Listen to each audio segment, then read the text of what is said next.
وقتوں میں بادشاہ اپنے دربار میں مسکروں کو، بھانڈوں کو ایک مخصوص اور خاص جگہ اور خاص اہمیت بھی دیتے تھے. جب بادشاہ سلامت کی کبھی طبیعت بوجھل ہو یا کچھ کوئی بوریت محسوس کر رہے ہوں تو وہ بانڈ اور مسکرے آ کر دربار میں بادشاہوں کو خوش کرتے تھے.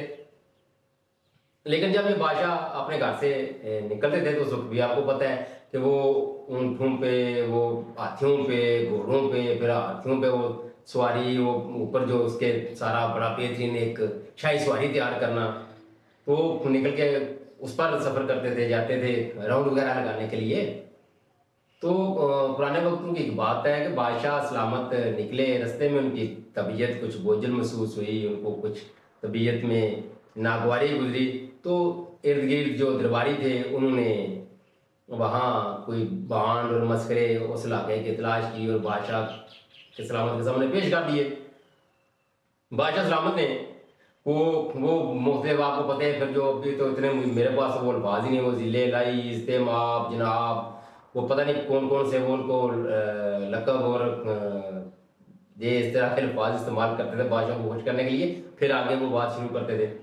تو انہوں نے بادشاہ کے سامنے بڑی وہ اپنا مسخرہ پن دکھایا، اپنا بھانڈ پن دکھایا، اور وہ بادشاہ سلامت بڑے خوش ہوئے. تو بادشاہ نے کہا کل آپ آنا دربار میں. تو وہ بادشاہ نے بھی خوش ہو کے نام و کرام کے وعدے کیے کہ آپ کو یہ جگیریں دیں، یہ رقم دی، اتنے جو ہیرے، اتنے جو ہرات، تو کل آپ آنا دربار میں، آ کے اپنا نام لے لینا.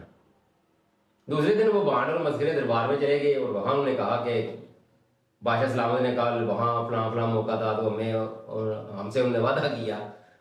تو پیش کیے کہ دربار میں بادشاہ سلامت بھی آئے. تو بادشاہ سلامت نے ہاں بھائی، بادشاہ تو بادشاہ ہے، اس کو کیا پتہ کل کیا کہہ دیا، کیا کس کو کچھ کہہ دیا، کیا وعدہ کر دیا. آپ کو پتہ ہی ہے بادشاہ پھر بادشاہ ہی ہوتا ہے. تو مسرور نے یاد کرایا بادشاہ سلامت آپ نے فلاں موقع پر کل فلاں جگہ پر آپ نے ہم سے وعدہ کیا، ہم نے وہاں آپ کو خوش کیا، آپ کی تعریف و تحسین اور وہ جو کچھ بھی کیا. تو بادشاہ نے کہا اچھا، تو اس نے کہا کہ مسرور نے کہا کہ آپ نے بڑا نام و کرام کا وعدہ کیا. بادشاہ نے کہا ہاں، اس وقت آپ نے ایسی باتیں کی جو میرے کانوں کو بھلی لگیں، اور میں نے ایسی باتیں کی جو آپ کے کانوں کو بھلی لگیں، تمہارے کانوں کو بھلی لگیں. اب اس میں لینے دینے والا کون سا چکر آ گیا بھائی، وہ کہاں سے آ گیا. تو وہ اپنا زموں لیے دربار سے چلے گئے. یہ بات مجھے اس لیے یاد آ گئی یہاں کہ کل کی یہ خبر ہے، ارشد ندیم، وہ ہمارے آپ کو جیولن تھرو وہ پتہ ہے نیزا پھینکنے والے، وہ ڈنڈا سوٹا، تو انہوں نے کہیں میرا غیر بیرون ملک کی ہیں، تو وہاں میڈیا کے ساتھ ان کی انٹریکشن ہوئی. تو انہوں نے بڑا گلہ کیا کہ میرے ساتھ جو وعدے وعید ہوئے تھے مجھے تو کچھ بھی نہیں ملا. ہاں، جو عام لوگوں نے تھوڑی بہت مدد امداد کی، جو کو بات کی تھی، وعدے کیے تھے، انہوں نے پیسے دیے. لیکن آپ کو یاد ہوگا کہ اس وقت ہاؤسنگ سوسائٹیز اور بڑے بڑے یہ بزنس مین اور ایون کہ گورنمنٹ نے بھی ان کو بہت سارے انعام و کرام، وہ اس وقت کام کا میرا ہے 20-25 کروڑ کے لگ بھگ رقم مرضی جتنی ان کو دینے کا وعدہ کیا ارشد ندیم کو. لیکن ارشد ندیم کو کچھ بھی نہیں ملا. وہی کانوں کو اچھی لگنے والی بات کہ بھائی ارشد ندیم نے وہ نیزا پھینک کر پاکستان کا نام روشن کیا، تو آپ کو بھی تو واپس میڈیا میں آ کر آپ کو اتنا سر پہ اٹھایا میڈیا نے، آپ بھی خوش ہو گئے. آپ نے پاکستانی عوام کو خوش کیا اور پاکستانی عوام نے آپ کو خوش کر دیا، سب نے مل کر. لیکن ان کو بہرحال مذاق اپنی جگہ، لیکن میرا خیال ہے کسی کے ساتھ وعدہ وعید کرنا ہی نہیں چاہیے. وعدہ مت کریں اگر آپ وعدہ پورا نہیں کر سکتے.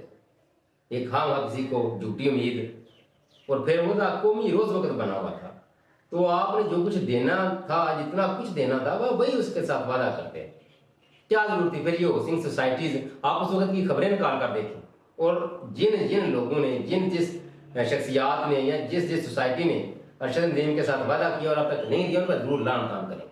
آپ کو ریکارڈ مل جائے گا، سوشل میڈیا پہ جائیں، یوٹیوب پہ جائیں، اور وہ پرانی اس وقت کی خبریں آپ نکال کر دیکھیں، آپ کو مل جائیں گی. تو اس طرح ہم اپنے قومی اس کو نہیں بخشتے. اور میرا خیال ہے یہاں ایک ہمارے، آپ کو پتہ ہے پاکستان کے معروف دانشور جناب جوید چودھری صاحب اور شہباز گل صاحب، تو ان کو کچھ اور ہی کہتے ہیں، لیکن وہ چودھری صاحب نے بھی نا اس وقت ایک کالم لکھا تھا، مجھے بڑا کالم پسند آیا. وہ ٹھیک بات انہوں نے کہی تھی کہ ہم